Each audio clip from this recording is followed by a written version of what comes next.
ശക്തിയായിരിക്കട്ടെ. ആകാശവും ഭൂമിയും അതിലെ സകലതും സൃഷ്ടിച്ച പരിപാലിച്ച അതിനെ അതാത് സമയങ്ങളിൽ ക്രമീകരിക്കുന്ന കഴിവിനെ നിങ്ങൾ എത്രമാത്രം പ്രശംസിക്കും? അത് എത്രമാത്രം ശ്രേഷ്ഠമാണ്! അതിനെ അതിജീവിക്കുക ആർക്ക് സാധ്യമാകും? ദൈവത്തിന്റെ പ്രവർത്തികൾ വന്നു കാണുവിൻ. മനുഷ്യരുടെ ഇടയിൽ അവരുടെ പ്രവർത്തികൾ ഭീതിജനകമത്രേ.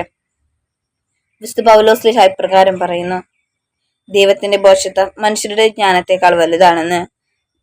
പൗലോസ് ശ്ലീഹ ദൈവത്തിന്റെ ഓരോ പ്രവൃത്തികളിലും കഴിവുകളും തന്റെ ജീവിതത്തിൽ അനുഭവിച്ചിട്ടുള്ളത് കൊണ്ടായി അദ്ദേഹം ഇപ്രകാരം രേഖപ്പെടുത്തിയിരിക്കുന്നത്. ഇതുതന്നെയാണ് സങ്കീർത്തനങ്ങൾ 66:5 നമ്മോട് വീണ്ടും വീണ്ടും ആഹ്വാനം ചെയ്യുന്നത്. ദൈവത്തിന്റെ പ്രവൃത്തികൾ വന്നു കാണുവിൻ.